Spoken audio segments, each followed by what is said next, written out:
2023. If everyone would rise and join with me in the Pledge of Allegiance. I pledge allegiance to the flag of the United States of America and to the republic for which it stands, one nation, under God, indivisible, with liberty and justice for all. Our meetings are recorded electronically. We go by an agenda. Anyone wishing to have something on the agenda for council to address should have had it to the town hall by 3 o'clock the previous Wednesday of the month. Anyone wishing to speak tonight, we ask you to sign up over here. Anyone speaking will have 3 minutes to speak. Ready?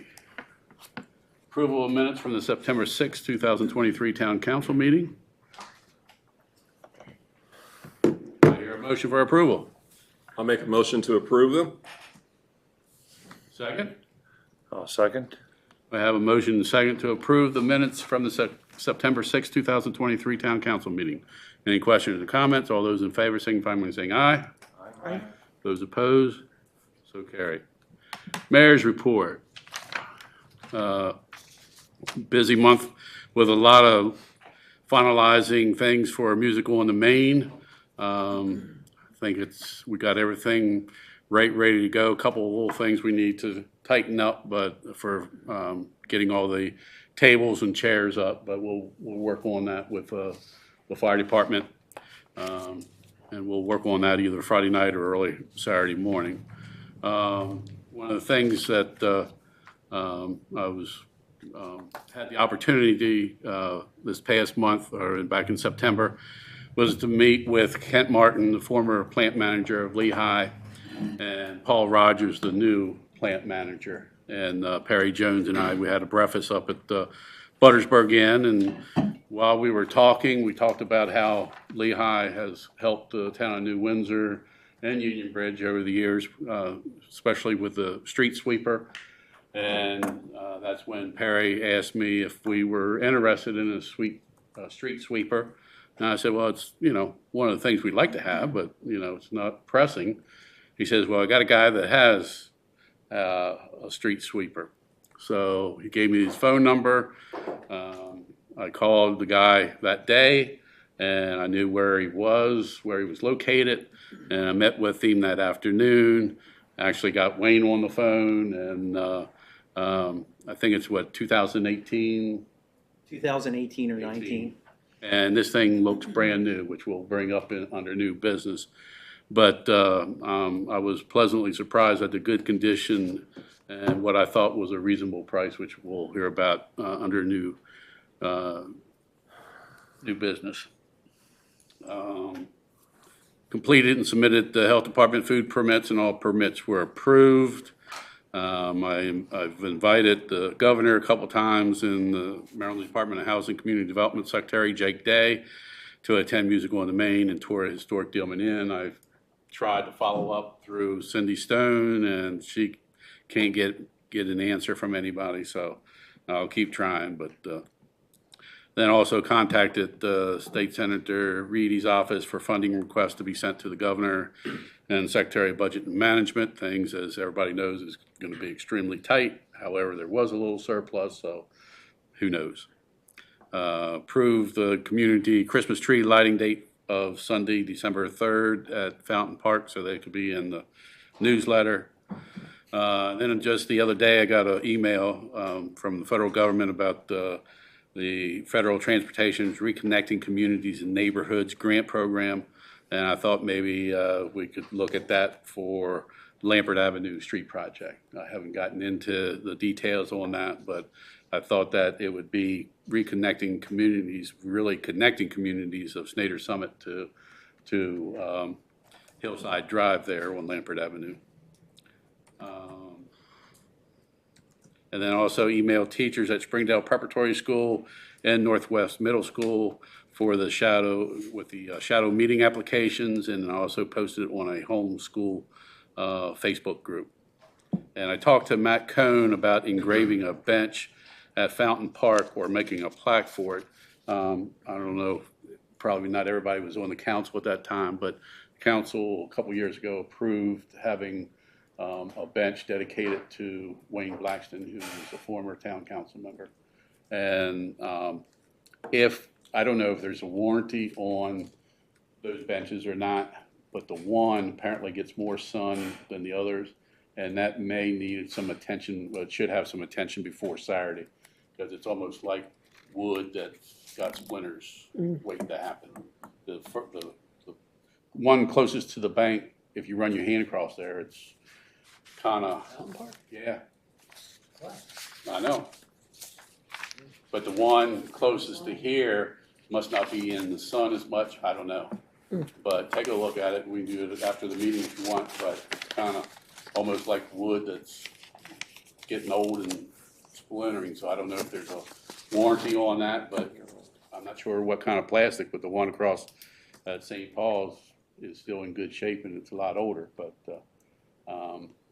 whether or not we want to replace them with some other material, but we need to take a look at that.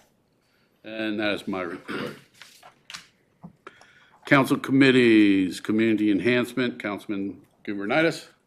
I have a whole lot to report tonight, but I ventured out the other weekend. I went to Law and Order fundraiser for our state's attorney, Haven Schumacher, along with our Sheriff, Jim DeWeese. A lot of talking about what's going on in the county and things to target crime and whatnot, but one of the major things that both offices are working on extensively that are affecting all communities in our county is the opioid epidemic. And there was a lot of talk and whatnot about that at that meeting. And that's about it. Okay. For now. Thank you, sir. Public Works, Councilman Huffman. Hi, good afternoon, everyone. So Public Works has been busy maintaining all the town parks, ensuring they look their best for the upcoming Music on the Main event. Due to the latest storm that moved through town, several limbs and few trees came down that required Public Works attention. There is still a tree on the Butterfly Trail walking path that a contractor will be taking care of. So if you're down in that area and see a tree, we are aware of it and it will be taken care of. Public Works has also been preparing the Gear Lane facility for the upcoming Bulk Trash Day. Bulk trash will be held on October 14th from 8 to 12 down at the Gear Lane location. And I hope you all have noticed the progress on the town's gazebo. I stopped up and talked to the contractor yesterday, and he plans on having the roof completed this week. He's going to rebuild the cupola that was on top, so it will be installed at a later date. I think that it looks great. The sandblasting and the paint job turned out really well. The metal looks good. The wood that he put under, we didn't have wood before, so it matches the one in Fountain Park. Looks really good. And so he's doing a great job. I know it took us a long time to get to this point for lots of reasons, but it is really going to be a focal point in time. We took off, as you know, we took off the railings that were around it to make it more open, and I think that's nice, but we probably in the future need to think about what we want to do with that. Maybe we need to purchase some benches or something that we want to put in there, or however we might want to use it. We probably need to do something on there so it's just not a structure standing there. It is a nice place in the fall to have lunch underneath. It does shade from the sun and all, so it's looking great. It'll be a real asset to the community, and so I'm real happy with the work so far. The Planning Commission, we did meet in September, continuing the review of the Comprehensive Master Plan. We're all very happy. We only have a few chapters remaining, a few of the smaller chapters, so we're really closing in on the end of that. So what will happen is we'll do a final review when we get done, make sure we're really happy with it, and then we'll be bringing it over to the council for our review and moving it forward with that process. So that'll be in the next several months coming up. Our next scheduled meeting is October 23rd, and this month I attended several of the meetings, most of the meetings for the town, and also the mayor mentioned the street sweeper. The Public Works Department invited me along with them to go to Westminster Public Works Department and receive a demo on the tenant suite streeper, so the one that matches the one that we're looking at. Westminster has one, and their Public Works Department really loves the unit.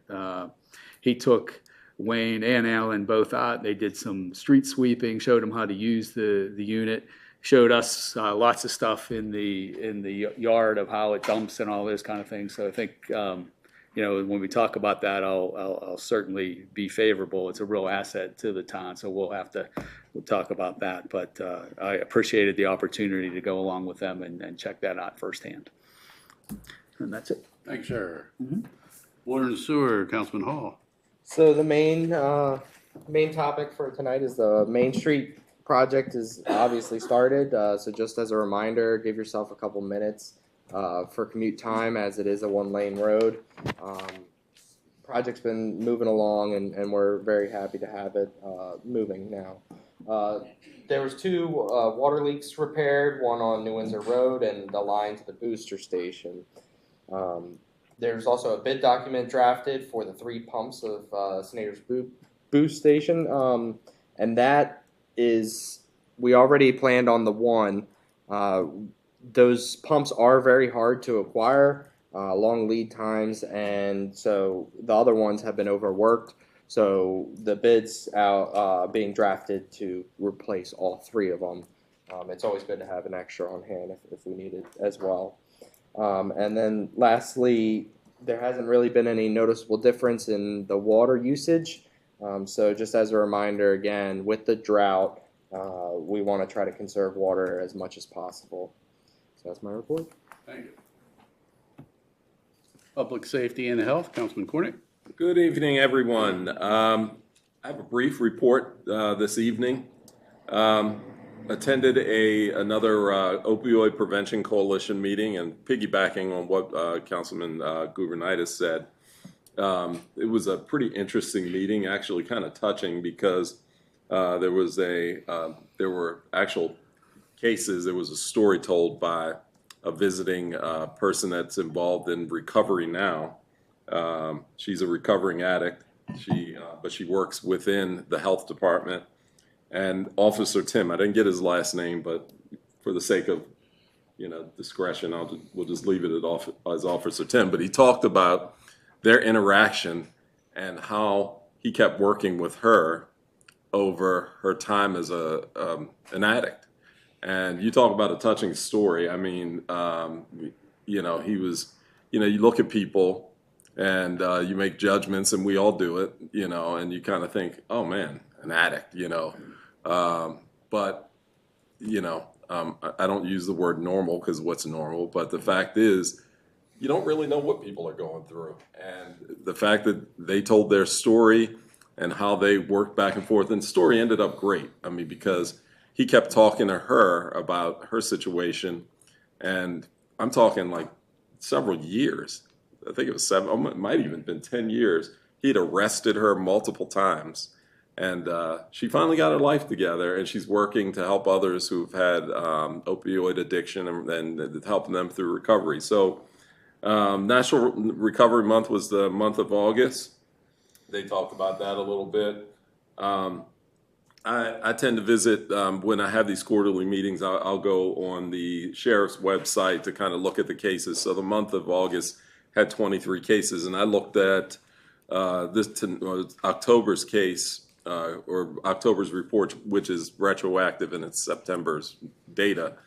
But there were 23 cases in August, and I think we're down to 18 cases. Fortunately, New Windsor didn't appear and has not appeared in many of those reports. So it's around us. It's something we need to be cognizant of, aware of. But I've really gotten a lot out of it. I've met a lot of people working at the health department and working on it. And, it's good to have that kind of connection with people. And Carroll County, I'll tell you, they do a great job. They really do a great job in terms of resources for people who are recovering, from addiction. So, again, I get a lot out of it. that's essentially it. I made some contacts about, with like the Boys and Girls Clubs because I've been working with the school system. It starts, one of my questions was, what was it? What led you to that, that point? And this is through Lindsay was the recovering addict. And, the stories are, you can't just pinpoint it to anything. It's just, it could be a bunch of things. She was a college student. She had the support of both parents, and so it was a touching story. But I found a lot of it. I'm going to continue to go to them, and whatever I can get to bring back to us, I'll certainly do that. But yeah, like I said, our cases for the entire county were down from August, and again, New Windsor. The other thing too is some of the overdoses. We're starting to see people in my age group, which is kind of shocking. You're starting to see, actually, in that age group of mid-50s to 60, it's a 17% increase over overdose cases. They don't quite have a pinpoint on why that is. You could speculate a lot of things. It could be the economy, but it's a little alarming, So anyway, that was my involvement with the health department this month. So, yep. Thank you. Economic Development, Councilwoman Schultz. Good evening, everyone. The Carroll County Downtowns Group met on September 8th and finalized the plans for the annual shop small passport. I'm just going to describe that for anybody who doesn't know what that is. So I think it's the sixth or seventh year. This is a group of folks who represent most of the municipalities in Carroll County. All of the ones that actually have Main Street programs are represented. And they came up with this idea to try to encourage people to shop small on Small Business Saturday, which is the Saturday after Thanksgiving and the Saturday after Black Friday. And it evolved over the years. It's now a week-long, I think it's a week and a day this year, event where folks are encouraged to shop at small businesses, eat at local restaurants and in eateries. And I can't remember, I think there's a couple of hundred businesses and restaurants listed in the guide this year. New Windsor has, I believe, 6. And what happens is folks we give the passports to the business. It doesn't cost the business anything. People go to the business, they get their little card stamped or initialed, and then if they have a full a place from each town, they get to be put into a drawing, and there's several $50 gift certificates that are given, which can be used at any of the couple of hundred businesses that are listed, and it's all paid for by Carroll County Tourism. So it's win-win-win. And last year, it's gone up. I talk to the businesses every year in New Windsor. They've all seen more and more traffic related to it. And last year, 2 people won gift certificates related to their time in a New Windsor business. So, it's kind of cool. So I'm going to pick those up. I think it's on the 10th, and I'll distribute them in November. I'm going to tap Councilman Gubernitis to help me with that. What else about that? Oh, and they're doing a video that will feature all Carroll County municipalities that will be used online, and I think on Carroll Media Center. I'm going to make sure about that. But it promotes this program, so advertising basically.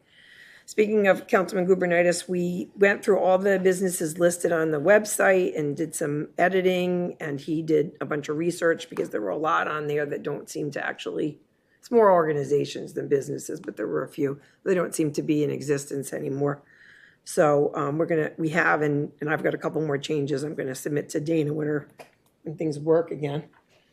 We had a little computer problem today. If you have an organization or a business that's not listed on the website and you want to be listed, please contact either Councilman Gubernitis, myself, Clerk Mangus, and we can get that information up there for you. And he and I are going to meet again later this month. And I actually am going to ask hopefully if you're available, Tom, we'll meet before the work session. And I actually have a couple of things that I want the entire council's input on. So I'm going to ask to have just a brief discussion about that put on the agenda that month. And the last thing is, it's not today, but in theory, it's fall and it's going to start getting cold. So I just want to remind everybody that Human Services Programs of Carroll County, or HSP, will and does have utility aid funds if people need help with their utilities this winter. That's it. All right, thank you very much. Town manager report. Okay, good evening. Some of this was touched on a little bit from Councilman Hall's report, but the Maryland 31 Water Main Improvement Project, we had our progress meeting September 27th. All the insertion valves have been installed, and we're working on finalizing change order number 2, which is the extension of the new 8-inch water line, approximately 275 feet further down Main Street, past 7-Eleven, and tying into the existing 8-inch main from Church Street. Test pitting was done Monday and Tuesday this week to confirm locations and depths of existing utilities. They've been doing salt cutting out there on Springdale and coming down Main Street. We've got at least one more test pit to do either tomorrow or next week. We had a field meeting yesterday to discuss results of test pits and finalize plans and profile and change order additional costs. And GMB will finalize those drawings. They'll provide a plan and profile of the extension, and Mid-Atlantic will finalize change order number 2. Just a note, Mid-Atlantic, their working days they work 4 10-hour days Monday through Thursday, and leaving Fridays for weather makeup days. So you'll see them out there those days. And like I said, there are currently activities on Springdale Avenue and Main Street, and then down at the Church Street intersection. Water line replacement, chlorine contact tank booster station, piping installation, grading, and stabilization is complete. Next phase of the booster station upgrade, Councilman Hall mentioned, is the replacement of 3 existing pumps, followed by internal piping, valves, and fitting replacement. Director Myers is working on the prices to replace the existing pumps. They were installed in 2011. The internal piping, valves, and fittings were approved at the March 1st, 2023 council meeting for $23,385 due to lead time for materials of 2 to 4 months and the timing with water line problems that we encountered from the tank to the booster station. That internal piping, valving, and fitting work has not been done yet. Both those projects, the pumps and the internal piping and valves and fittings, is considered 3Rs and paid for from that budget line item. And our current balance in the water 3Rs is $111,145. Highway user revenue. Clerk, treasurer, and town manager discovered a difference with our HUR balance when town manager tried to prepare an annual HUR report for fiscal year 23. It's required to be submitted by September 30th each year. The account that was thought to contain only HUR funds actually had some general fund capital reserve transfers from previous years, resulting in a lower balance of highway user revenue that we thought.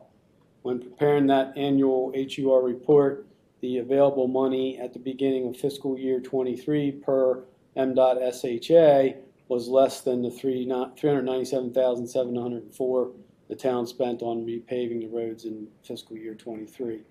Moving forward, the highway user funds and the general fund capital reserves are in separate accounts now. We're separating that money. There was some commingling of highway user and the capital reserves transfers in that account. So just want to let you all know about that. What was the available money? It was to do some math. The difference was about $137,500. So you subtract that from the 397 number. Hold on one second. 397 4. 397 704 minus the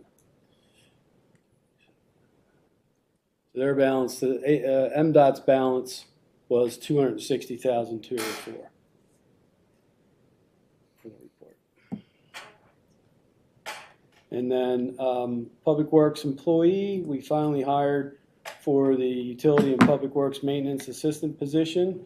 That position was vacant for quite some time.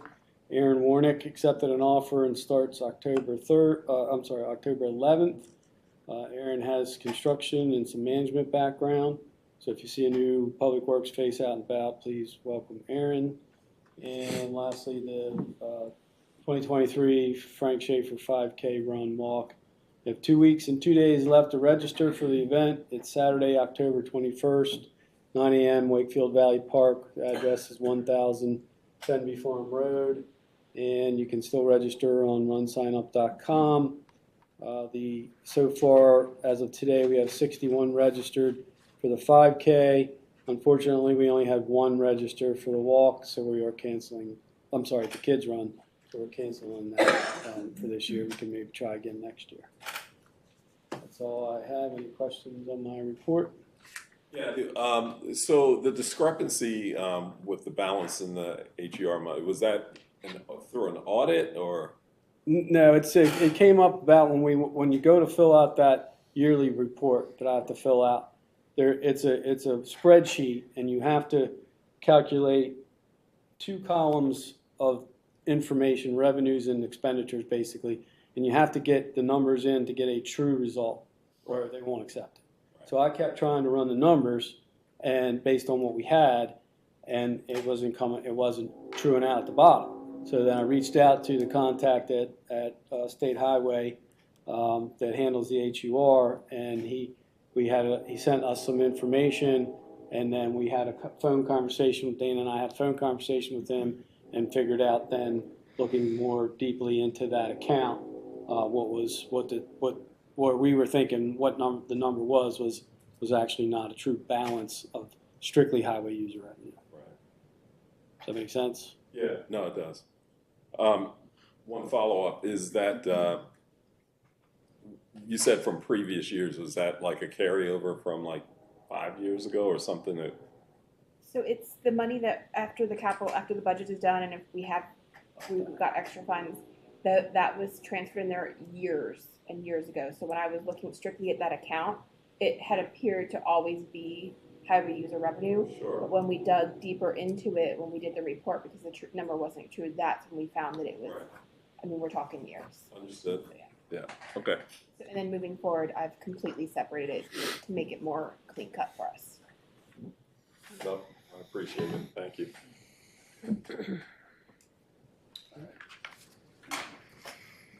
Community Deputy?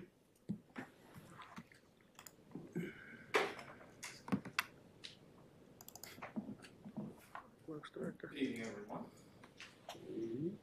Between the dates of September 5th and October 4th, 2023, the Carroll County Sheriff's Office responded to 43 calls for service within Windsor.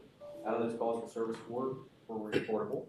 On 9/10/2023 at 17:06 hours, a check welfare was reported in the 100 block of High Street. This incident was taken primarily due to previous call nature at the same location. All parties referred to appropriate outreach, and the case was closed. On 9/10/2023 at 300 hours, a assault was reported in the area of High Street and Green Street, or Green Valley Road, my bad. The incident occurred inside of a vehicle. The suspect was later arrested with a warrant, and his case was closed. On 9/13/2023 at 21:57 hours, a domestic assault was reported in the 300 block of Hillside Drive. Upon discovery of minor injuries, the suspect was arrested and transported to central booking, and this case was closed. On 9/19/2023 at 10:27 hours, information was provided to the Sheriff's Office that a subject advised he released copperhead snakes on town property.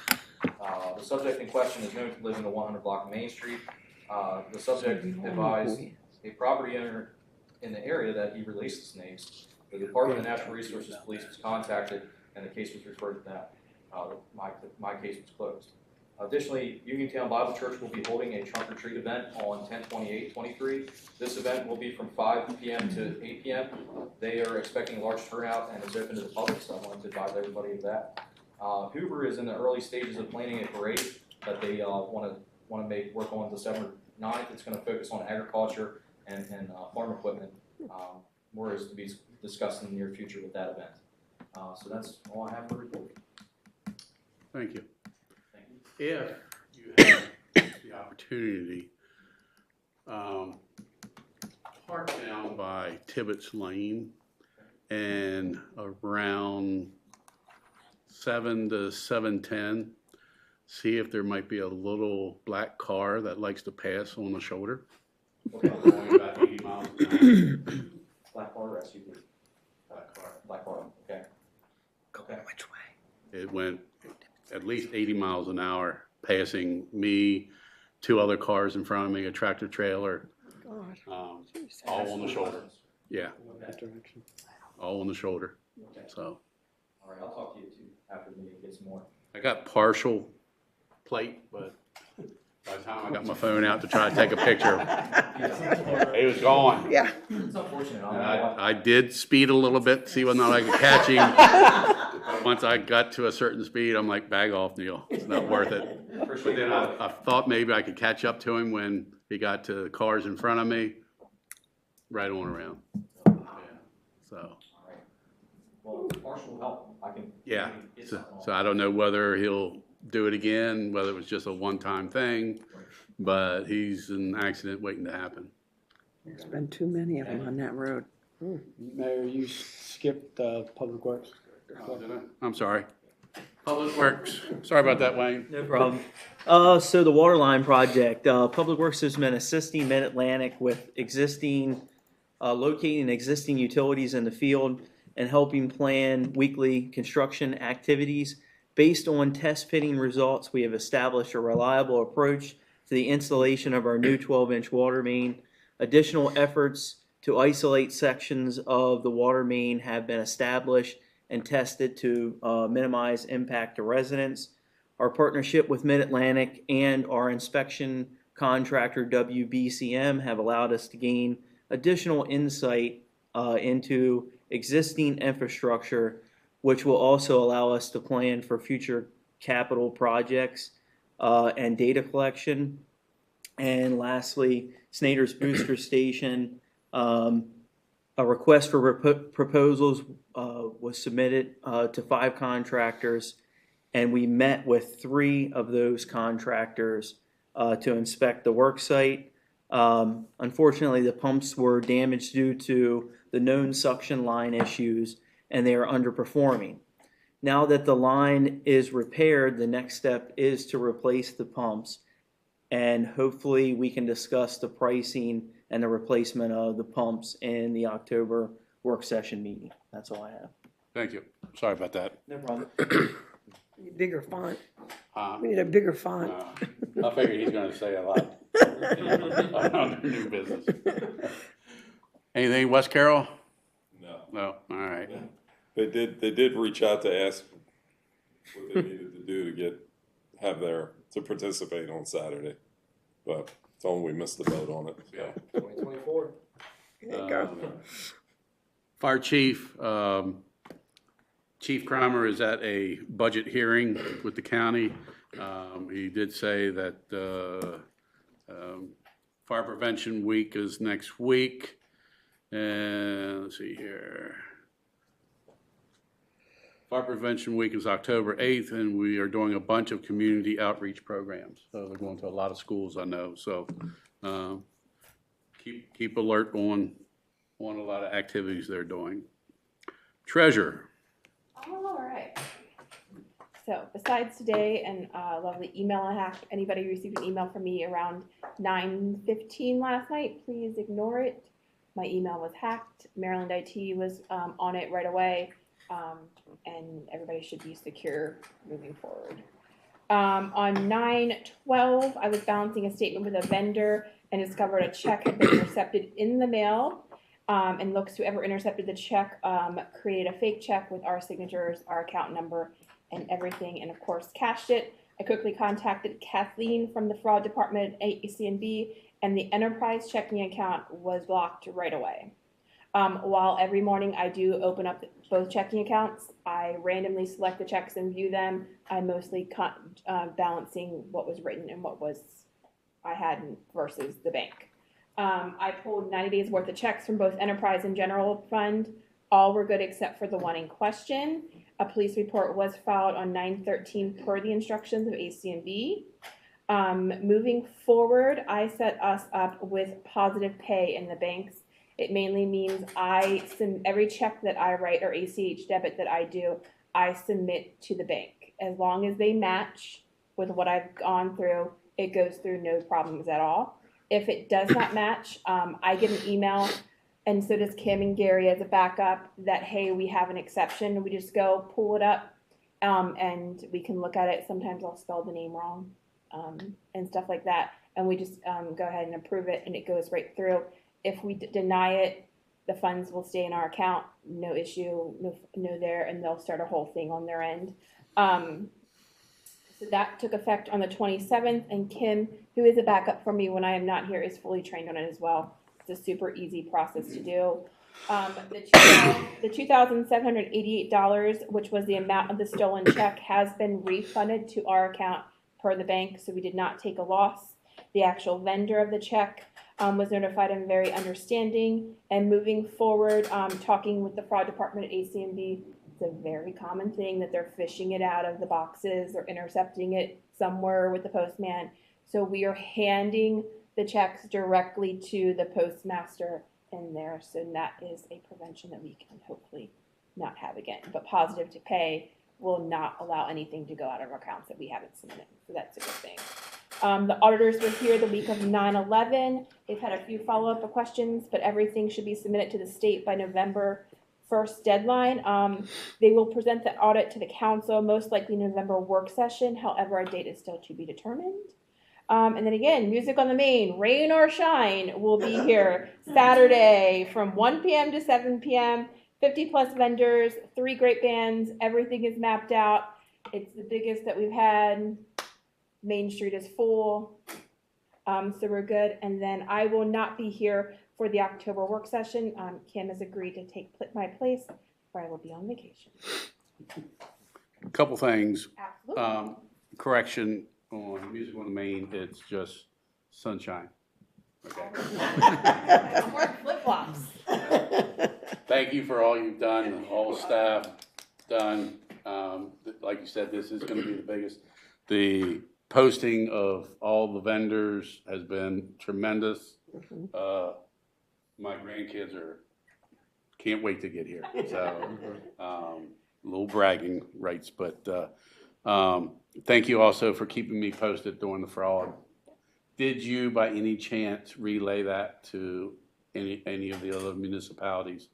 I did not. Okay. I can definitely reach out. I have the clerk treasurer for Town. I can definitely reach out to her, and I'll also reach out to them about the email. Maryland IT is not sure how they got it. I don't click on anything. So yeah. But it just might be good for other municipalities.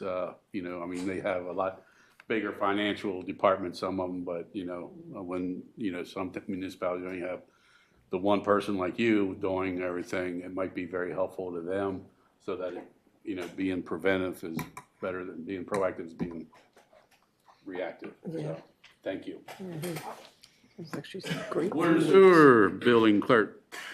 Not much for me tonight, except for looking at your mailboxes and your PO boxes, because the newsletters and the water bills will be there. All right. And after the meeting, I'd like to talk to you and Wayne about the one individual that I got a phone call from.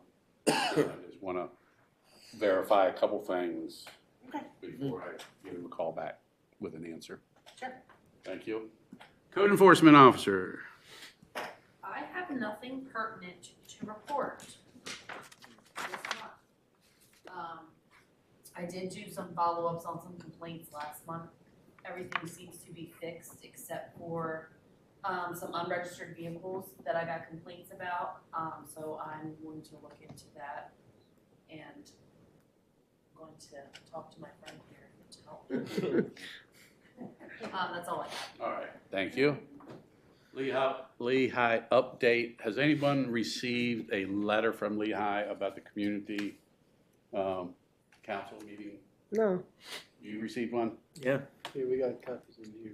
Is it the 19th? I forget. What is it? The, I'm not give sure. everybody October 19th? October That's a Thursday? October 19th. 19th. Yep. That'll, put that down on your calendars. That'll be the community You want to make copies? body, Newbridge and New Windsor Community Council meeting up at Lehigh. What time? 6:30. Well, it says it starts at 6 and dinner's at 6:30. Yeah. They said they'll make copies for us. All Okay, right. all right. Everybody should Thanks, be Wayne. getting, Yeah, we all used to get those. well, everybody should be, because I updated Yeah. the list Well, last who week. knows? I can't get into my email today, so who knows? No, everyone, it should be by US. What time did it Oh, say? okay. Ah, Either delivered here, because I put 209 High Street and others, I put actual addresses. Okay, So- yeah, okay, They used great. to request a head count and all for their. I would imagine for the dinner. I think, So- the letter said, RSVP, doesn't it? Buffet. yeah, it says RSVP in the letter. the 5th. Which is when? Tomorrow. Tomorrow. I can Still go. got a day. Alrighty. They have some updates, but mainly introduce the new plant manager to everybody. I think he's going to be a good fit to Union Bridge and New Windsor. New business, water system modeling, GMB proposal. Okay. So, I mentioned this at one of the previous meetings, I believe the last meeting. So GMB submitted a draft proposal to perform water system modeling for the town's distribution system. And the proposal is up on the screen, it's in the folder for tonight. The town does not currently have a hydraulic water model of the distribution system to evaluate pressures and flows for various water demand scenarios. The proposed model will be developed using available GIS data for pipe sizes, materials, valves within the system, etc. Upon completion, the proposed model can be used to analyze the existing system and identify areas of concern such as specific water lines for replacement or rehabilitation, fire flow restrictions, dead-end zones within the distribution system associated with high water age and water quality issues for further evaluation. After the existing condition analysis is done, the proposed model can be used as a design tool to develop proposed improvements to address existing deficiencies and determine capital projects necessary to serve the future demands of the town. The model development and calibration can begin within 2 weeks of approval. A notice to proceed and will take approximately 6 months to complete. The GMB's proposal provides services to provide the services on an hourly basis plus related expenses such as mileage, printing, postage, with an estimated upset limit of $39,450. It will not exceed the upset limit without written authorization by the town. So I'd like to get that okay on that, unless you all want to take time to review that. So Gary, is this a software module that we are going to be able to change as the town dynamics change and get the model? They'll maintain the model, right? So Yeah. GMB will maintain the model. Yeah, so GMB will maintain the model. Basically, as we change the water system, they'll manipulate it to where we can see our pressure zones. It'll help us with fire flow data, with insurance. They actually go around and do pressure testing for insurance ratings. So it'll help us be compliant with that program.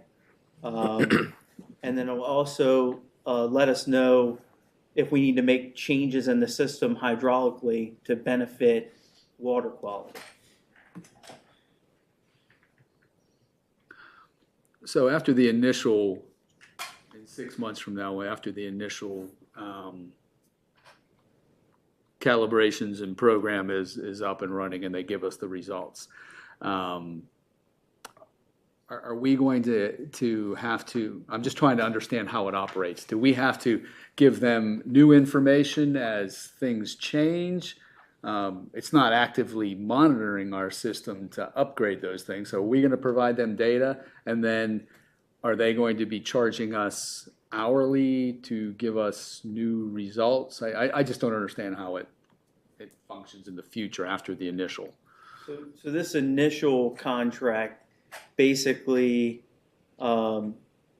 is just to get things established the way they are now. So in the future, we'll provide them with information and they'll update it, and then we'll have current information. Ultimately, when New Windsor's built out, it'll just be whatever it is, pressure zones and things like that. But it's going to set us up for future capital projects. Like, for instance, if the mayor mentioned securing a grant for Lampert and Hillside Avenue, well, this will better position us to properly size the line for that street, because that street acts as a transmission line from our mainspring site and our Hillside site. So basically, it's a way to collectively get data and position the town the best way we can with pressures and hydraulics and water quality. So that part to answer your question too, for them to do, let's say there's a farm that wanted to annex and come into town limits and build water, they can put those scenarios, add those scenarios into the system and run different scenarios. But to answer your question, this initial model is, like Wayne said, to set everything up. If there are the general updates, if we find, say we come across a plan or we repair a water line or put in things that they know is going on, like the upgrade of this water line, that stuff they can put in. If there are going to be specific projections of model scenarios like bigger properties and expansions and things like that, then there would be an hourly charge to do that in the future down the road. I mean, we're basically built out with Snyder's coming in. It's, I mean, there's something out there that comes down the pike, then they could look at those scenarios. So I'm looking at, say, a situation where maybe we have a water break in some area, right? Would this give us the ability to help you, Wayne, manage the water system to keep it at a more optimal percentage by telling you where you need to cut things off, or I'm talking where I don't know exactly what I'm trying to say. But in an emergency situation. But in emergency situations, is it going to provide you data that will help you keep the town's water system running optimally? So it is about optimization and trying to make sure everything works the way it should. In that scenario, I think the decisions would have to be made so quickly to shut valves off that we wouldn't have time to see what the projected model would say about potential impacts or pressure changes or what have you. But what we could do is eventually the county might require sprinkler systems in a lot of our apartment buildings or in some of our restaurants or what have you. This would allow us to model the system out to be able to accommodate those future changes. And it's not a matter of if, it's a matter of when that might happen. I would imagine that after somebody updates so many plumbing fixtures or so many feet of plumbing in their house, they might have to add sprinklers. And so we're setting the town up for these future things, and then also better positioning the Public Works Department to understand the hydraulics of the system. If we decide it would be beneficial to the town where we have a lower pressure zone to have a higher pressure zone, we might want to add, based on this modeling, elevation to one of our tanks or another booster station or things of that nature. And so as we develop our ability to evaluate different water sources, maybe closer to town, this might help us do that and put us in a better position. Another thing that in the report, just to give you some more information, is they'll be able to determine, they're going to be able to put in the water system users based on our billing system, into the model. So then they can look at, and once that model is put together, they can determine high water users, where they are, where scenarios of that are occurring. So that some of that, all the water usage data from the billing system goes into that model as well. One question I have is, do you know if ARPA money could be used? Because technically, I guess we could say that this is an upgrade. The ARPA money's pretty, yes. The ARPA money's pretty flexible. That's what I figured, if we could use it on that, might as well. Yeah, I don't see why we couldn't, from the things that we've, I mean, there's 350 pages of their report, and there's not a whole lot that you can't use it for, if it's water and sewer related. So, if there's any other. If an outside entity wanted to refurbish a building and put in dorms or build a dorm, 200 dorms or something, would that entity be able to pay for, but also provide the information rather than us having to provide that information? Yeah, we could structure a developer's rights and responsibility agreement or things along that line that would basically make that individual or commercial area pay for updating this. It might be a good idea, correct? We would be willing to do that. Yes. And then the other thing, not that I can see it, but just in case, because there's been in the past an engineering firm that I would have thought we would have used forever and ever, but we don't anymore. And there's good reason we don't use anymore, but just in case GMB sold out or we decided to go with another engineering firm, would we be able to have all that data? Yeah, so we have georeferencing software now, GIS system, that basically maps out the water system. We retain the rights to that. We would also secure the rights for this to make sure that in the event that something happened between us and GMB, that we could transition to another engineer without an issue. Okay. And it does have in the here it says a fee for transferring all the digital copies to us. All right. Any other questions, comments? Really, as an aside, Mr. Mayor, if we're going to do a development rights and responsibilities agreement, look at you being on top of that. We need an ordinance authorizing us to do that. So it's just a very general, kind of generic ordinance that we would adopt. But the state law, which provides for the creation of those, requires that the municipality trying to create those with the developer have already an ordinance in place. So that's just file away down the line, because that's not something you can do in an hour. We may want to think about doing that for, any number of possible future developments. Okay. So we are working, Wayne has drafted up a developer's rights and responsibilities. I've reviewed it. We're making some tweaks, so that's in the works. So draft an ordinance, Michelle. Thanks for filling me in on It's that. preliminary. I was gonna get it. I would get I had to a it. few more I would changes get to make to it. before I sent it. Can you get this back to me by tomorrow? No, Yeah, we sure, won't. I'll get on it. You wouldn't do that.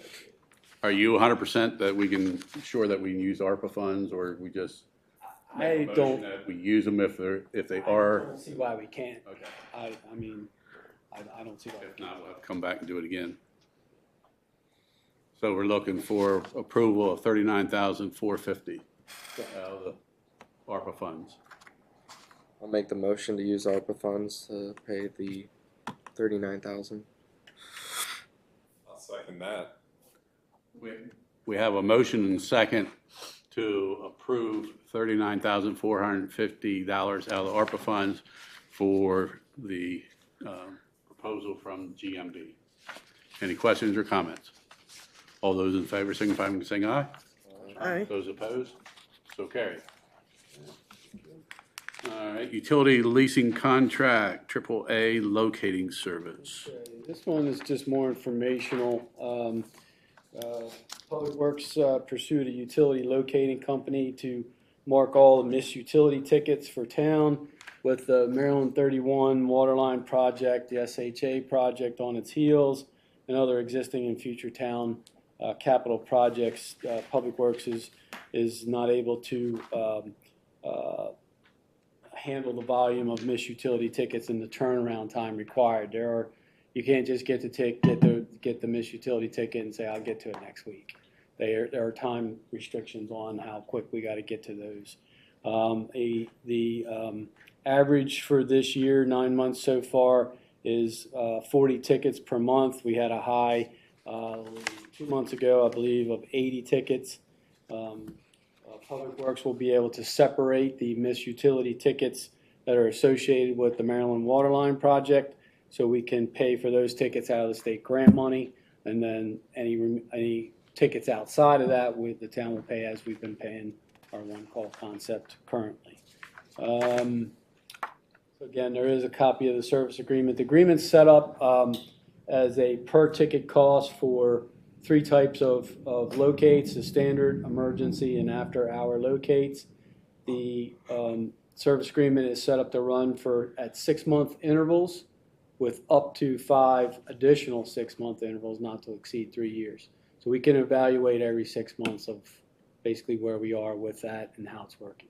But with what we got going on and what's in the pike here, we foresee a lot of missed utility tickets hitting the books here. Gary, do we have an average time that it currently takes our Public Works Department to handle a ticket on average? So we don't really have an average time per ticket. Every ticket is different. What we've noticed is some of the as-built drawings for some of the subdivisions during our Antietam broadband installation weren't as accurate, and they weren't really as-built. And so when those folks came through and they marked those utilities for us, we've had to update some of the information we had. And after a while, curb stops are forgotten, sewer cleanouts are forgotten, people mow them over. Plastic's extremely hard to trace because back in the 90s, they didn't install what was called tracer wire. These folks that do this for a living are really set up in a good way to be able to locate all kinds of things. So Maryland law requires that you call in missed utilities whenever you're digging. And one of the issues is you have 48 hours to respond to these tickets, typically, if they're non-emergency. And so as the locator, you assume all liability. So as a representative of the town, if I go out and I locate something, I assume liability of whatever I've located within a reasonable circumference of whatever I've located. And so if that gets hit, then the town's insurance is to pay for the damages, whether it be at the clean out and town responsibility or a town utility on private property or what have you. So this takes the liability off the town, and then it also allows us to focus on other aspects of the waterline project. This is at times relatively time consuming in that sometimes it takes me over an hour to find something because our equipment isn't, as nice as these folks' equipment, and it's challenging. So my point was, it's typically 1 or 2 public works guys that may spend an hour doing it, and if you're pulling drawings to go to an area to find the thing and then trying to find it and then dig to make sure you got it, $25 a ticket seems pretty darn fair. Yeah. You know, in the manpower savings that we would get, that our guys can be doing other things. Correct. And the contract has insurance requirements in there, providing general liability. It's all in there. There's a restoration cap section in there that AAA, if they're found to be at fault, will pay up to X amount per incident. And with it, it's been. My only concern is something that Wayne brought up, is that sometimes our documentation is not accurate. And by us doing it, it allows Wayne to update our documentation to be accurate. So we are going to lose that, or are we able to at least maybe talk to this contractor that if they're going to be using their own documentation, right? They're not. Well, they have that. This is the same contractor that Antietam used. Okay. And so they already have access to all electronic access to all our as-built drawings. So maybe they would tell us if they find something that's. They do. They do? Okay. That's what's allowed this process to really be excellent. I mean, we've been able to update our records and figure out things, and we can take pictures and add them to property files. And with our GIS system, you know, I pick up the phone, call GMB. If we have 10 things to change on our mapping, we do that, and then it's documented and it's there forever. Okay. And then at that point, it's even GPS located. So. Very good. Michelle, explain this when under term of agreement. You have a copy there? I can Terms of lean agreement. in. This agreement shall be effective on the date of signing this agreement, hereinafter referred to as the effective date. I got that. And will end on and run for 6-month intervals with up to 5 additional 6-month intervals, not to exceed 3 years, which I. If you're moving. Sorry. I was just going up to the effective date was October the 2nd. Mm-hmm. And so, there. Sorry. There. Thank you. Term of agreement Yeah, I see it. will end on and run for 6-month intervals. So is it ending after 6 months and we have to You don't have to, it's I thought there were automatic up to 6 additionals. But that's not what it says. End on, that is the problem in here, so, we may have It to will end tweak on that. after 3 years, but It will run for 6-month intervals with 5 additional automatic, not to exceed 3 Right. years. So that end on should just be like whited out. yeah. Okay. Maybe it's just And We can then amend according to that. this, And I read that and I saw 6-month intervals and I didn't even catch the end on. and I doubt if the increases will be tremendous, but it looks like they're gonna give us notice of rate increases every February 15th, maybe? That was requested so that we can account for Right, that. for the budget. For the budget, yep. Okay.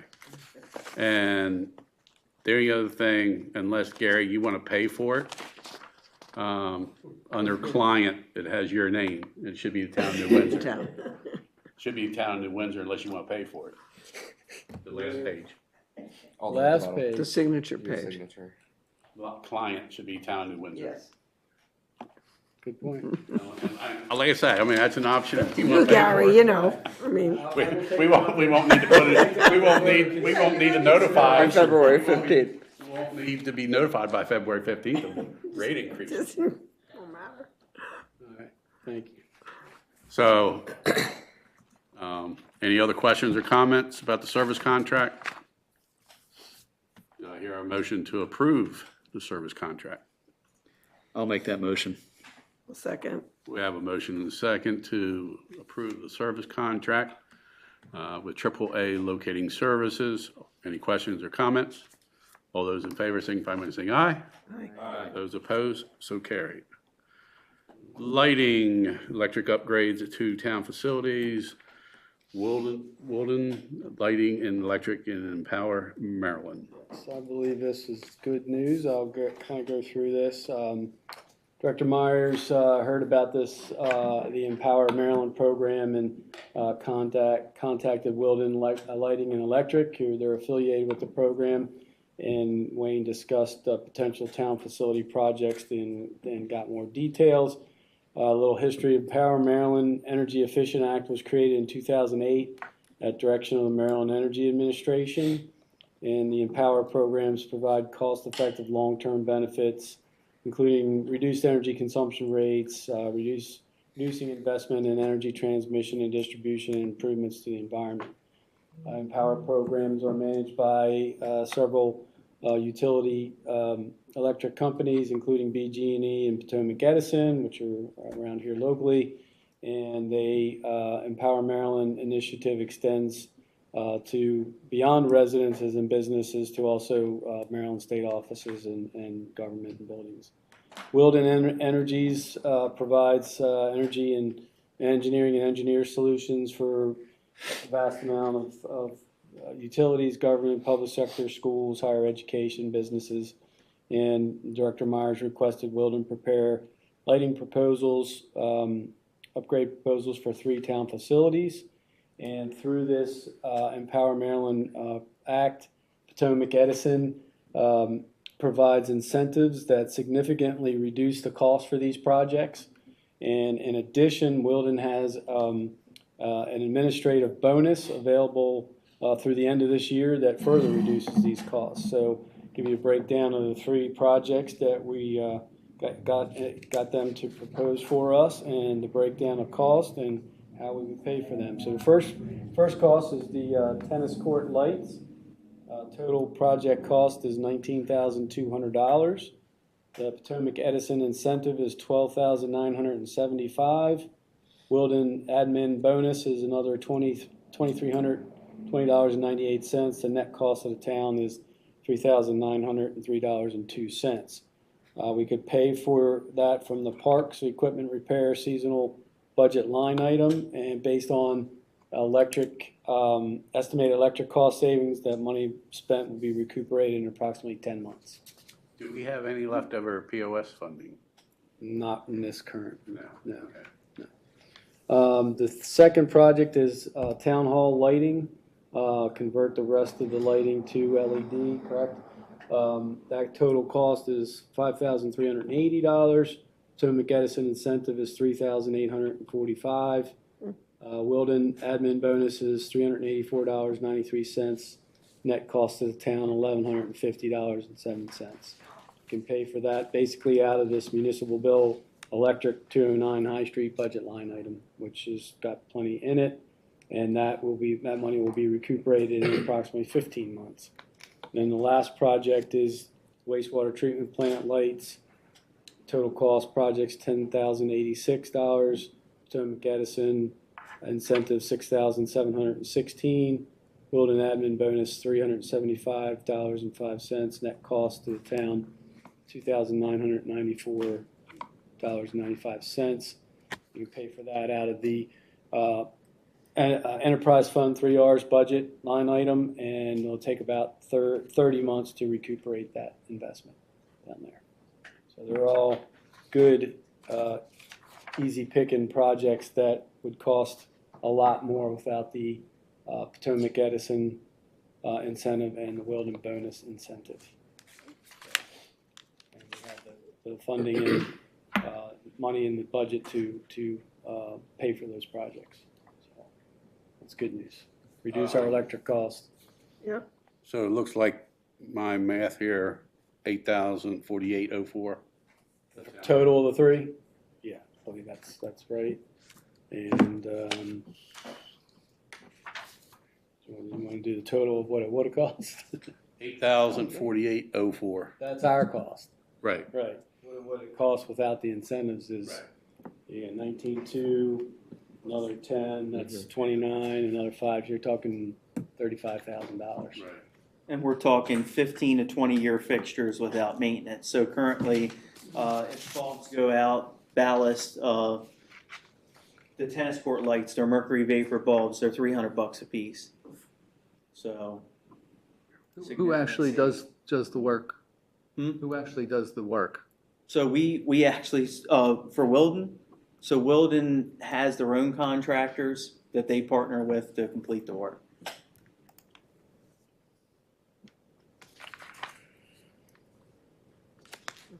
questions on that? Maryland Empower,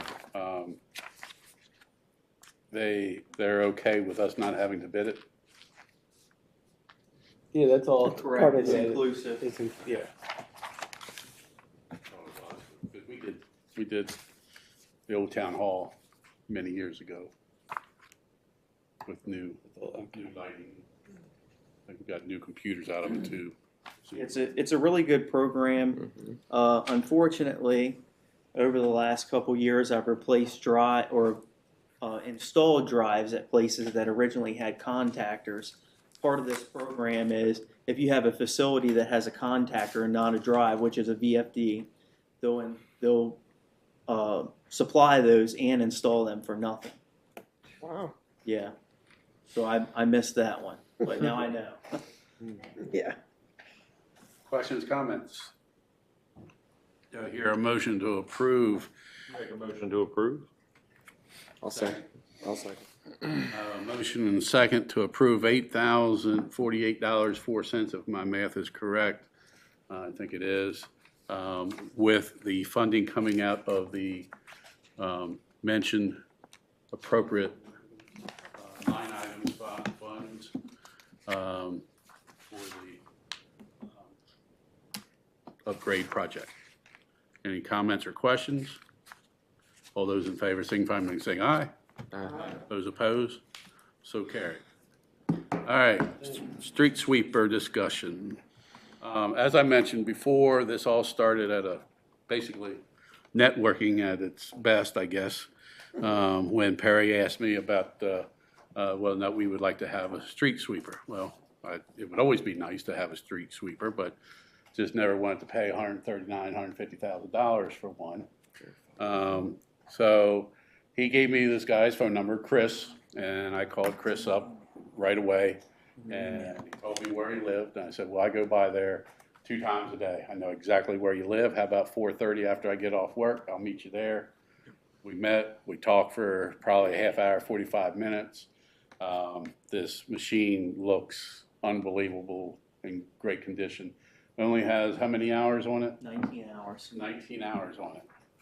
It came from another municipality in the state of Maryland that I guess. Doesn't like clean streets. I'm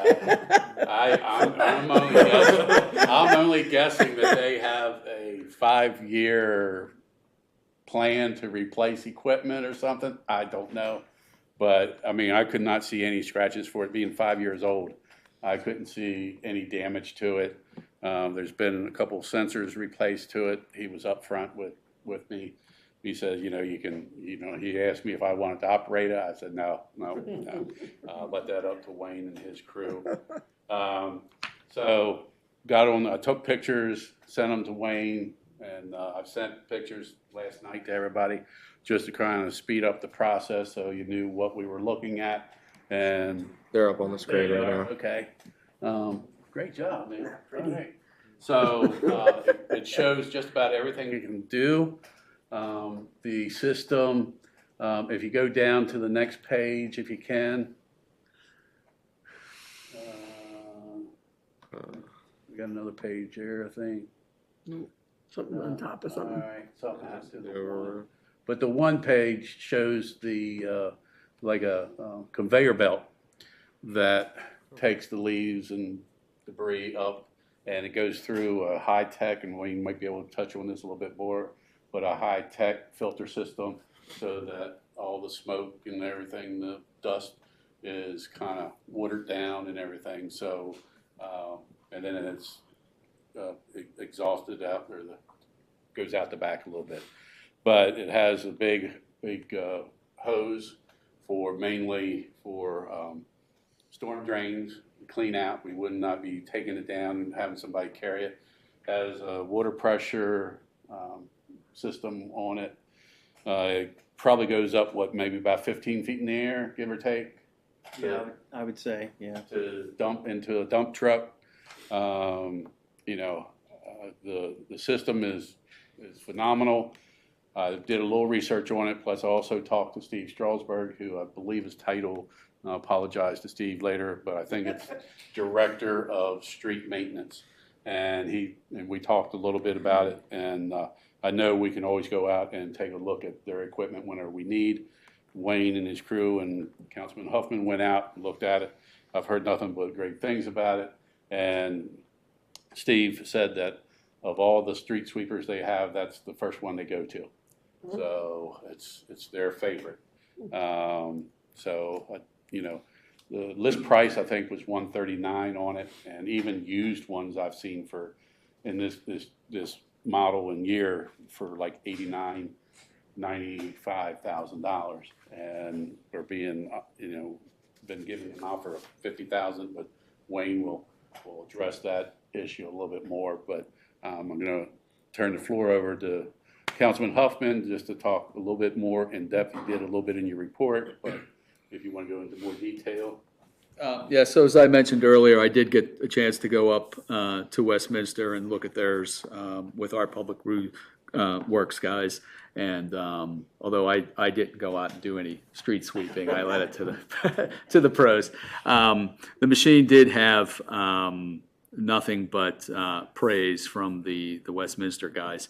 I guess the thing that's important to me was the maintenance cost. You know, after we own that thing, what's it cost? And the brushes and the drum roller underneath are the I guess the high wear items for Westminster, and they're still relatively cheap, about $1,000 for the big one underneath and about $300 for the side ones. And they replace them, I think they said maybe yearly, and they use the machine every day. Okay, so that A lot more streets. yeah, so that machine, and they have 3,900 hours on their machine. I can't remember the hours, but it equated to 48,000 miles. So their machine is well used, and they've had some maintenance with it because they use it every day. But the wear items that we would be responsible for on a normal basis are not prohibited to own a machine like that at all. So I was quite impressed with the machine. I did not go out and look at the new one, but hearing what the guy said and the shape that it was in seems like a phenomenal opportunity for the town to consider. And then just to add on a little bit, I could see us, and that'll be up to Wayne and Alan to come up with some kind of schedule if the council approves it and purchases it. Winter, spring might not be, as heavily demand, but whether it's once a month, once a quarter during those months or something. But then during the summer, before the carnival, and in the fall with the leaves, get into a regular schedule, whether it's, I would think it would be more once a month if we're going to have this, we're going to use it more regularly. But, whether it's certain streets or certain days like we used to do the leaf into the street. Not that we want to do that, but I think it's more for cleaning up the streets on a natural basis now. Whether you have other ideas on that or not, but at this time, turn the floor over to you. Okay, yeah, so to echo what Councilman Huffman mentioned, the city of Westminster owned their tenant street sweeper for roughly 12 years or more, 48,000 miles. No major expenses over 5,000, and their major expenses were actually later on, probably in the 47,000 mile range. It looks like the brushes are 300 a piece, and the main sweeper head is about 1,200. They do replace theirs annually. They use it daily.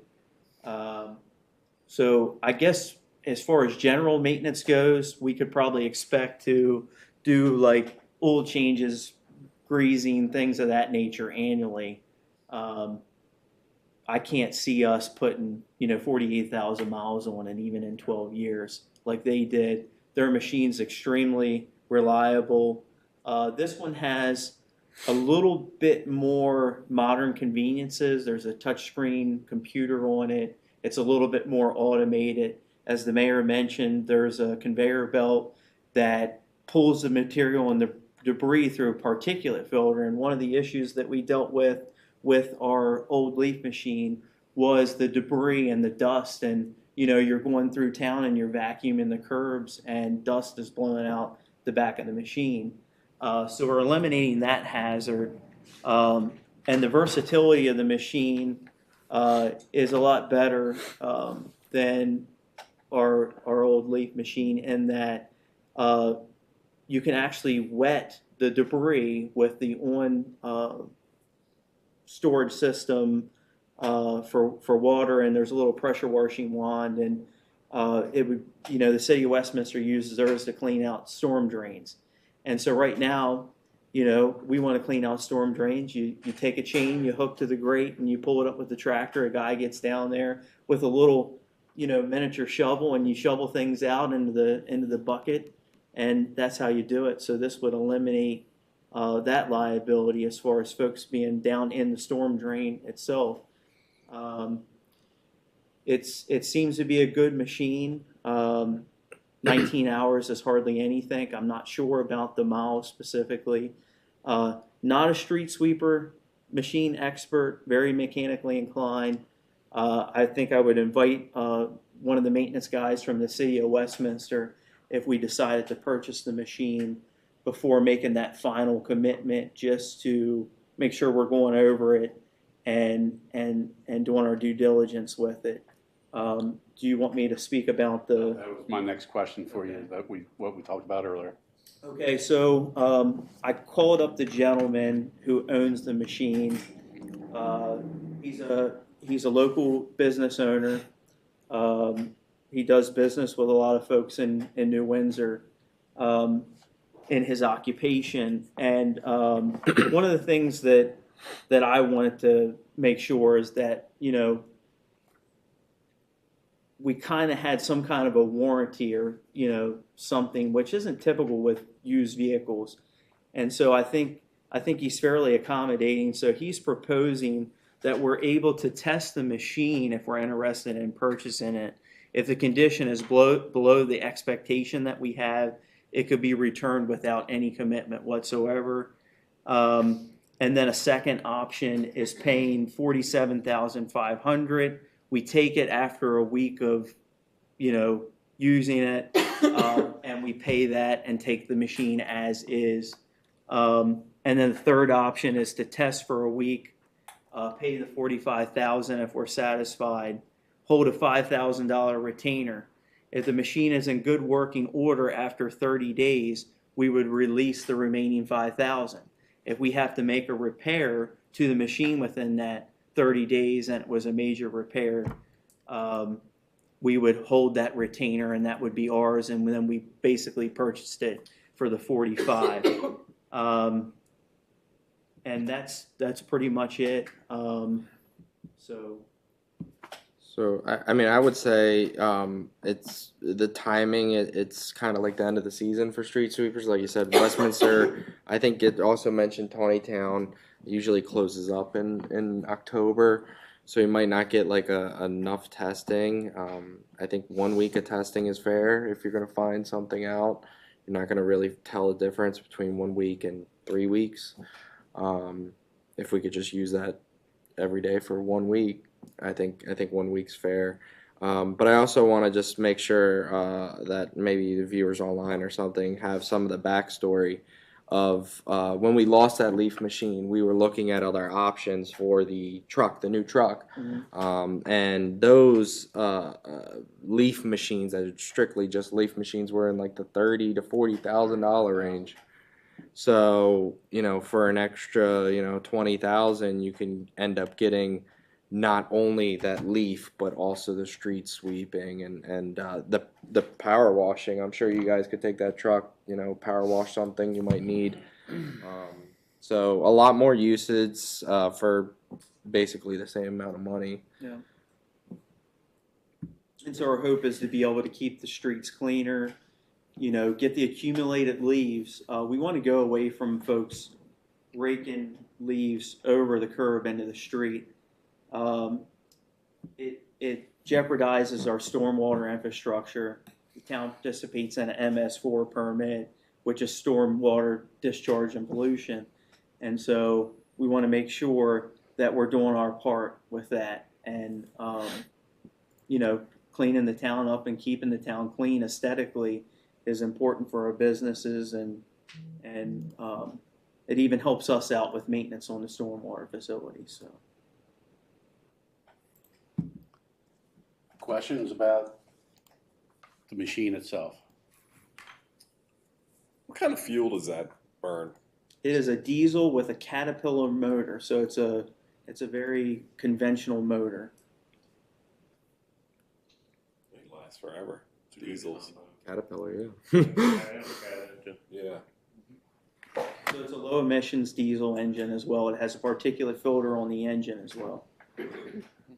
And also emailed everybody Dana's response about the funding options. Dana, do you have a preference that makes your life easier or not easier? But Honestly, with the way that the checking account is, I say you can pull it straight from the checking account, the general fund checking account, and it wouldn't hurt it a bit. And it would still free up your capital asset money. It really depends on your projects that you have coming down the pike and what you want to do. Now, we do also have roughly $215,000 being matured in November of this year, November 23rd, around that day. So you can, if you don't feel comfortable with it and you're like, oh, we made a mistake, we can pull $50,000 from that CD and put it back into the checking account to help, depending on where we'll be in a month or two. But honestly, I've never seen our checking account under a certain amount of money, and taking that $50,000 from that account still won't touch it. Yeah. question, Michelle, do we need to make a motion to move money, if they were to purchase it, move it into our budget, or we can, since it wasn't a budgeted item? Leave it as general. This is a standard Michelle answer. I don't think you must, but I think it would probably be prudent and better off for somebody looking back at your expenditures, maybe next year's auditors or whatever, to have something reflected in the minutes, to move it officially and then spend it.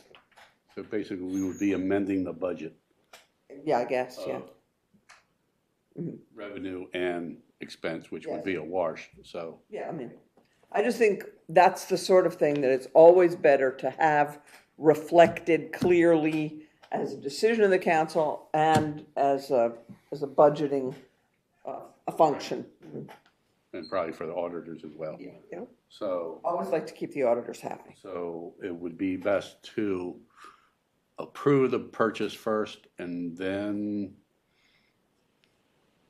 because basically if we don't get the motion to buy it. Then there's no point in moving money. Right. Yeah. So. Until you know what you're buying. Right.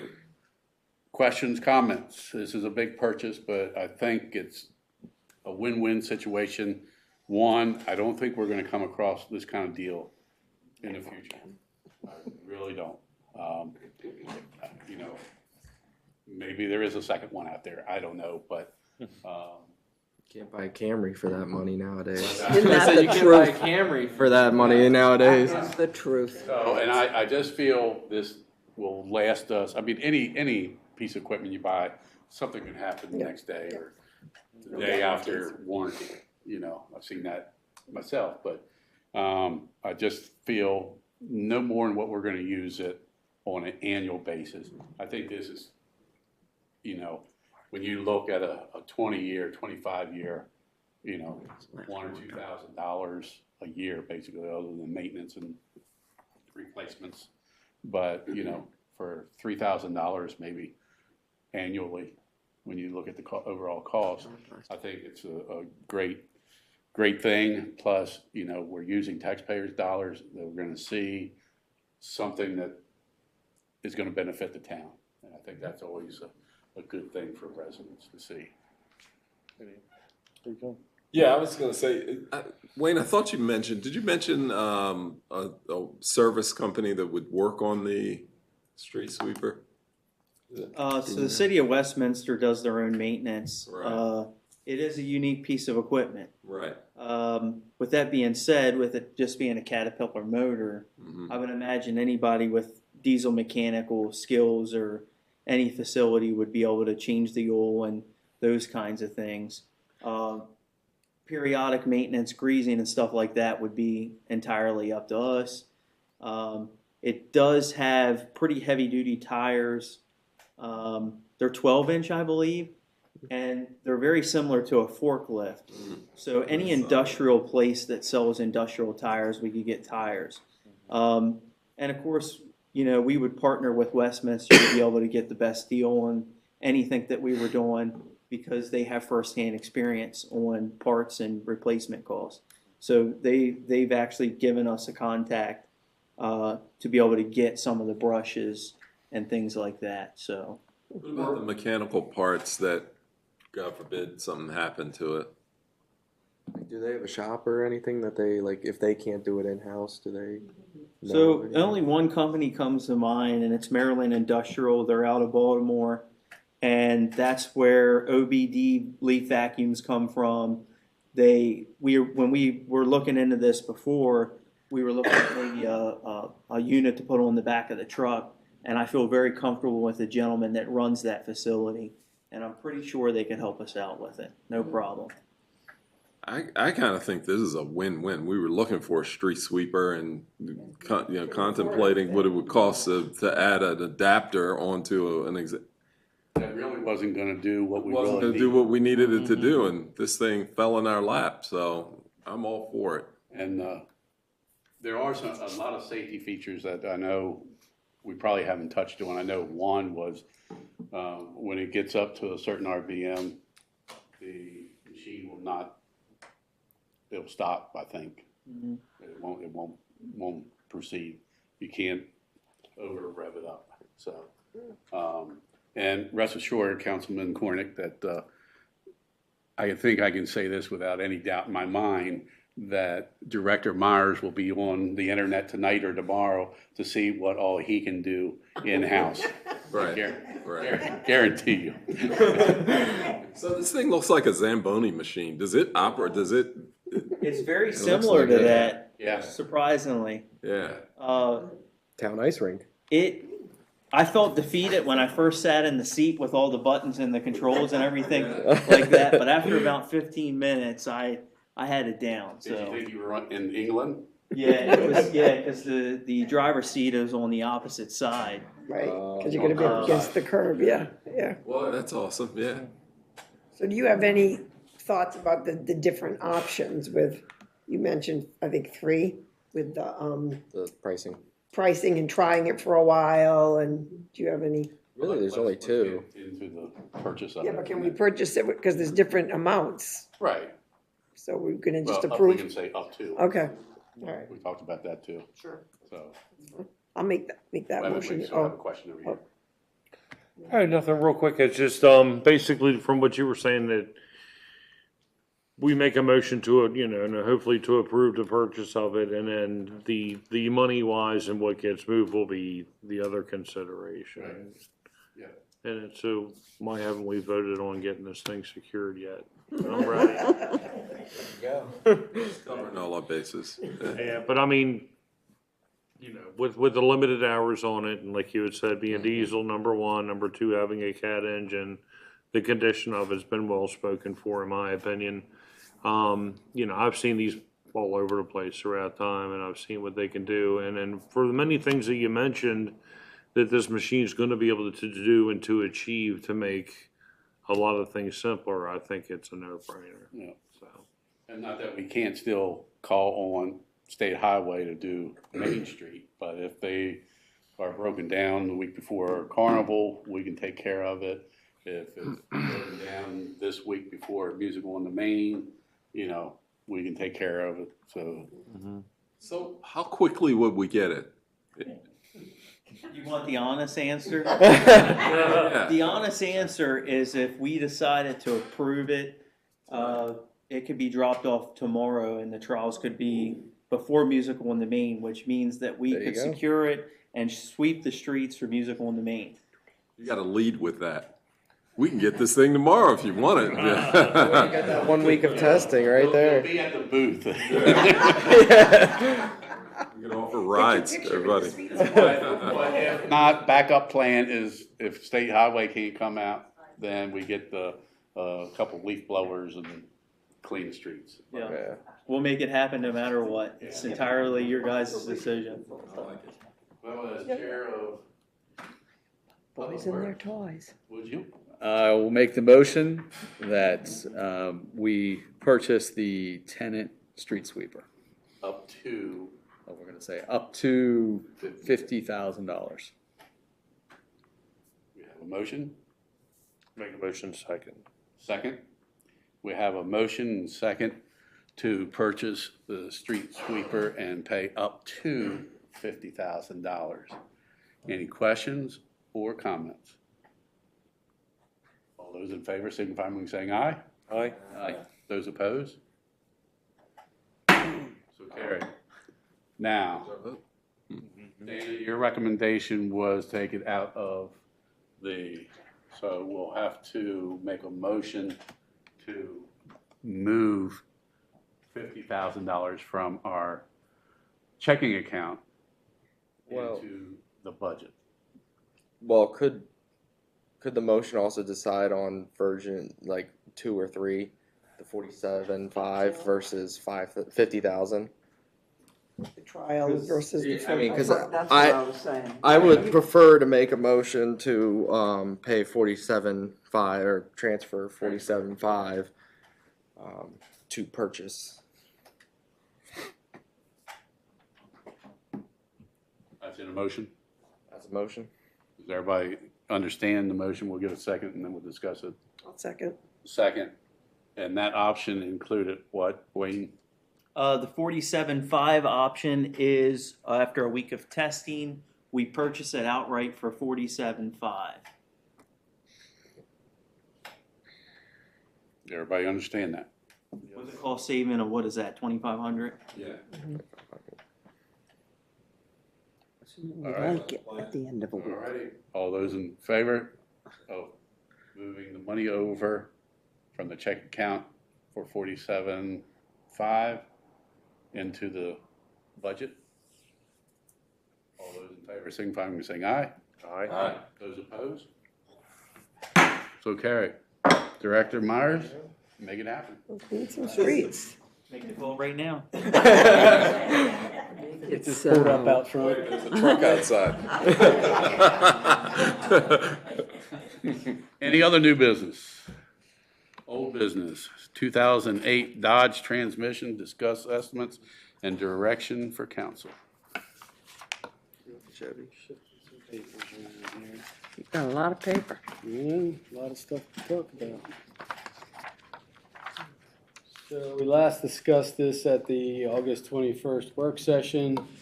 The Dodge truck's been diagnosed as needing transmission repairs with costs ranging from $5,100 to $8,100. Still Director Myers and my recommendation to replace the truck with a full-size plow, full-size truck with a plow to better position Public Works with a more reliable, versatile truck. We can use the money from the sale of the old dump truck and the leaf machine to go towards the purchase of the replacement truck, and just looking for direction from the council on this. So I think it was the work session we left off kind of saying that we wanted to keep the truck around, not repair it, but then move forward with a full size pickup. Do we need a bid for that or anything for the full size? We do. So we're kind of looking for a sense of direction. So just a little bit more background. We expect to get 5,000 or more for the leaf machine when we put it out for bids. We expect to get 15,000 or more for the dump truck. So right off the bat, that'll be $20,000 at the low end to put towards a newer truck. That's expected to cost, I think, what was it earmarked at? 50? We put in 50,000 as a budget item when we purchased the 21 Ford that we have, and we got that, which is a with B-plow, salt box, full king cab, four-wheel drive, 250. I think we ended up paying like 48, 49 for that. Yeah. We used that as a benchmark. This truck's probably not going to be to that level, I wouldn't think. I mean, full size 250, but similar components, but I feel we could probably Are get we it. looking at new or fairly new or? Yeah, we're looking at new because with our cooperative purchasing, we can actually secure a new vehicle cheaper than the used market right now.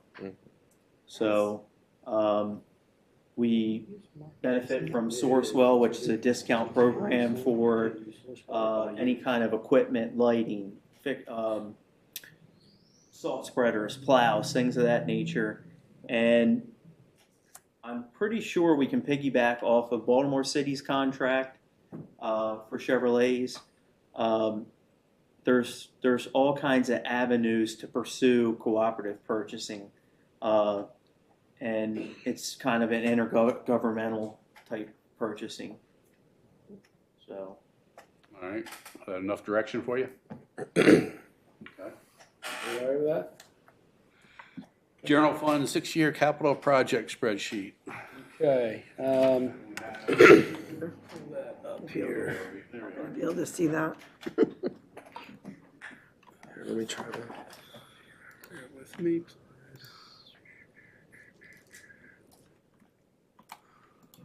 Way to make it bigger. Yeah, while you're pulling it up, I'm pulling it up here. It's up there.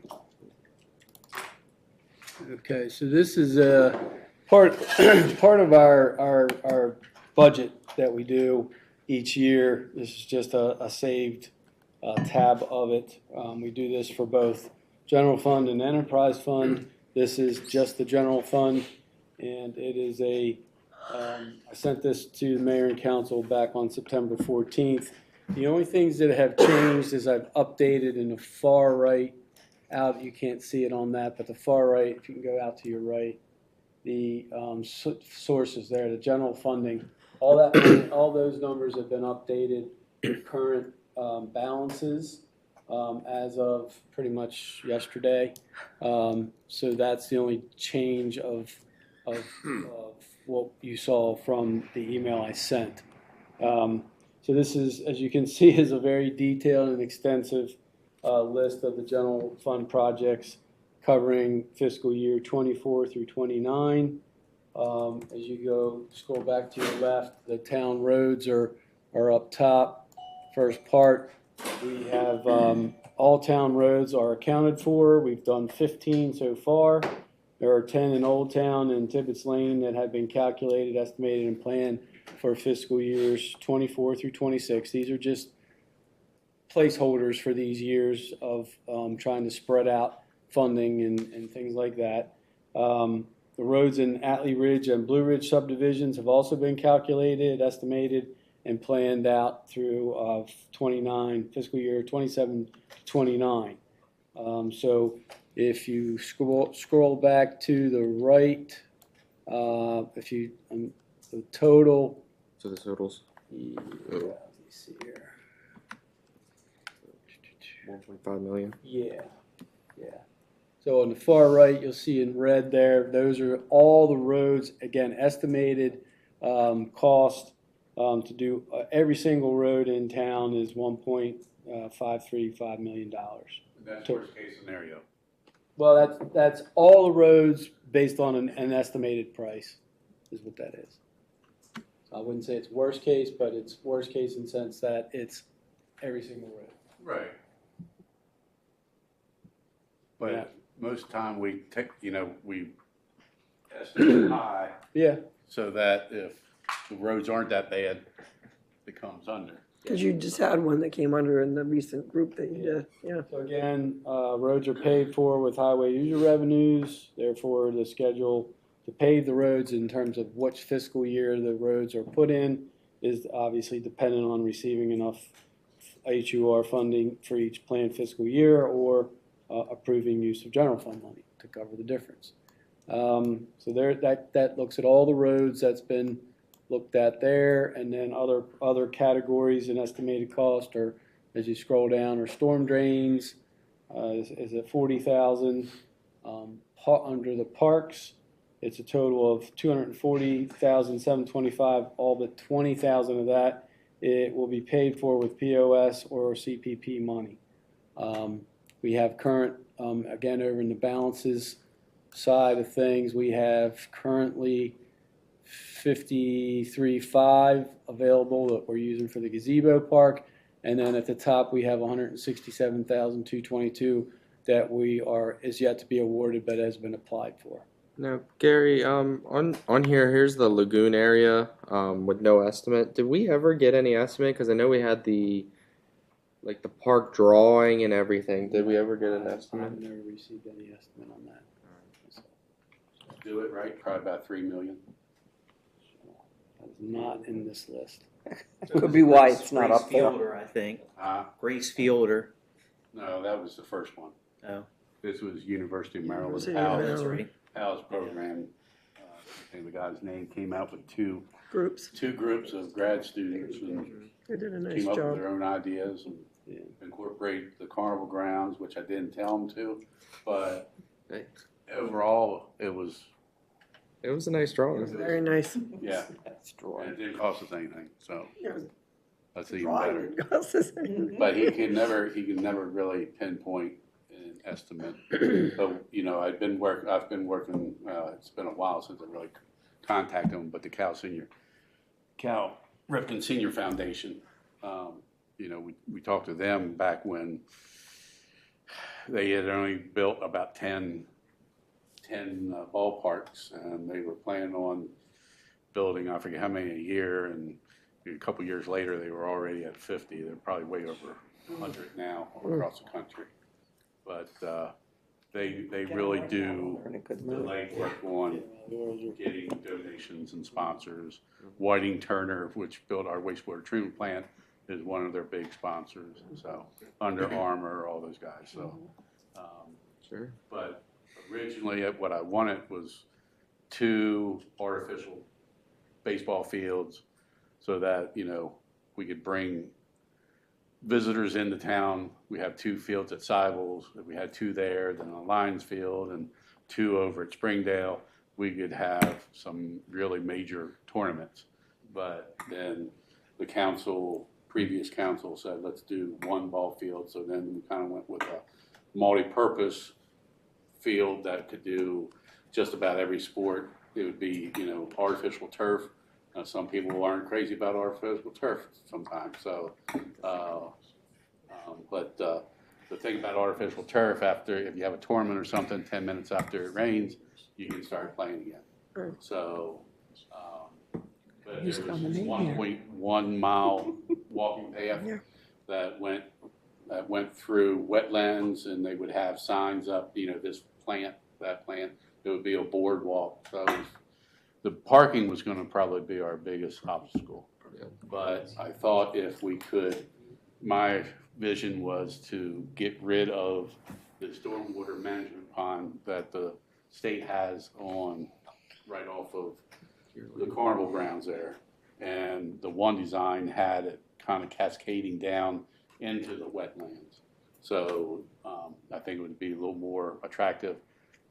You would have your roadway into the park going in that way, kind of cutting down by the Lions Club field that way, and blacktopping all the carnival ground if it ever happened. You know, that way you would have plenty of parking for the carnival, or for the fire department, and also for the park. And if you wanted to rent the carnival grounds, you could have the use of the park and whatnot. So there's a lot of options there. I thought I had one individual, well-known businessman, that I presented it to him probably 4 or 5 years ago, and he asked me how much for naming rights. I said $500,000.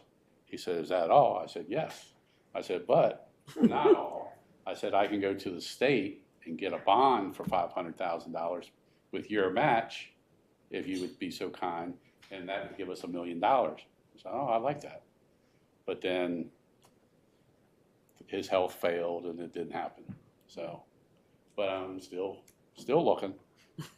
So If anybody has $500,000, call the mayor. Burn a hole in the bucket. Well, there's some other options that I'm just gonna keep quiet right now, but I think by the end of 2024, it'll be more public. I can't just discuss it at this point, but it's just my.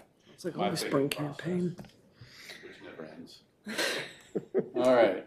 So, to go into this a little deeper, what I'd like to recommend is the council and staff take some very serious amount of time looking at all these.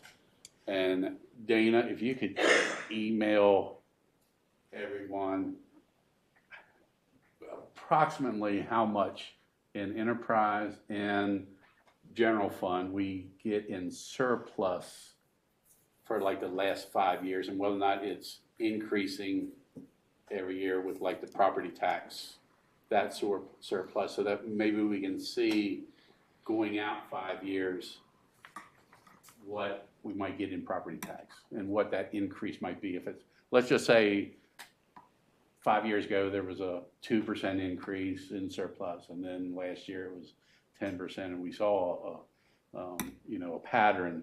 Maybe we could take a look at that, and it's something we need to do every year.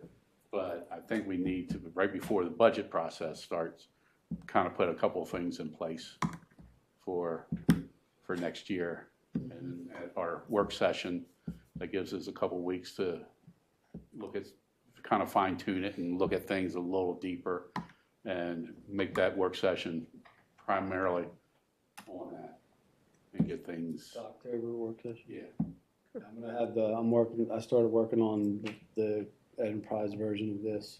All right. Get it to this point here, so there's, So that we can start putting some things in place. Our funds are in a good place. We don't want to spend everything, but instead of pushing things back all the time, we need to continue upgrading.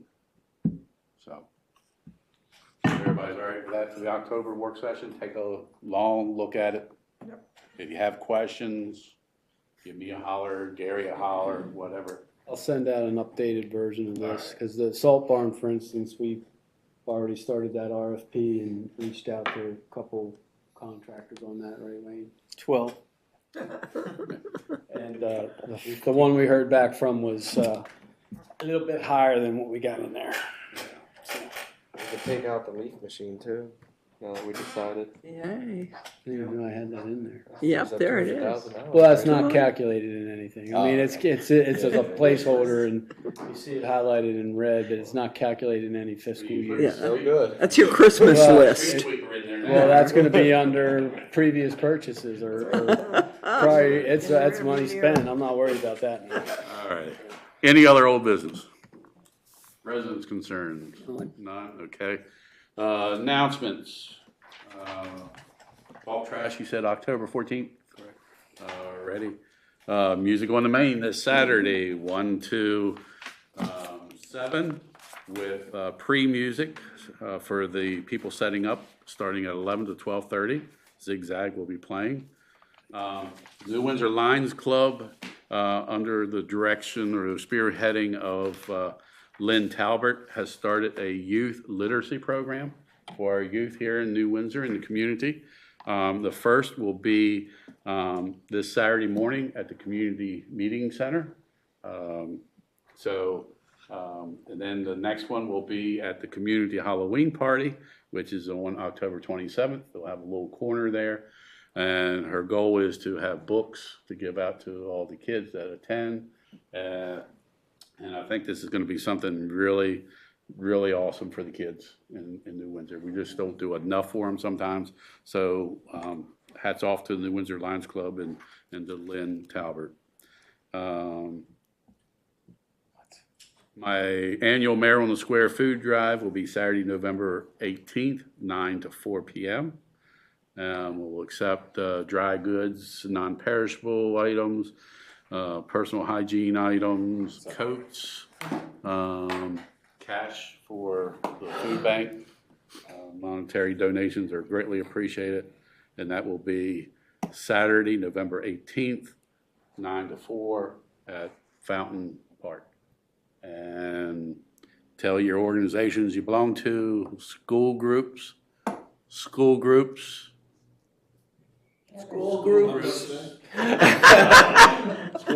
about the food bank or food drive. So maybe a little challenge from here to there. And then our November town council meeting, hopefully I'll get some responses. I've already gotten one response from Springdale. Hope to get others for the shadow meeting on November 1st. So depending on how many put applications in, will depend, or will tell us about how many shadows we'll have. So anything with a Heritage Committee? Well, of course, we'll be at Music on the Main, and we're going to be selling cookies, and Frank Badovic is going to be selling the latest edition of his book, Times Crossroads, which is the history of New Windsor, Maryland, and signing, of course, autographed copies. And we're also going to have 2 games. One is Find Mr. Lou's Spectacles, all hidden around the museum, and then a bingo, and there will be prizes.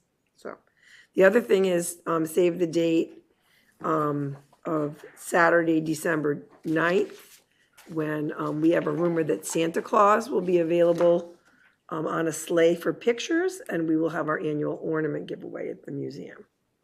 So, and I did just want to say that I saw in the Arts Center newsletter that they're still looking for submissions for the Clifford Still project. You can find that on their website. They're looking for art that is in the style of Mr. Still, which was abstract impressionism, and they're looking for memories of Mr. Still. They've gotten some folks from New Windsor to contact them, but they would certainly welcome many more. So Anybody contact Dan Harshman? I'll follow up with you about that, Mr. Mayor, because we had a conversation about that at the meeting. Okay. So, and I have a flyer about that reading project that I'm going to give to Dana to put on Facebook. So that's it. Any other announcements? If not, do I hear a motion for adjournment? Make that motion. Second. Motion and second to adjourn the meeting. All those in favor signify by saying aye. Aye.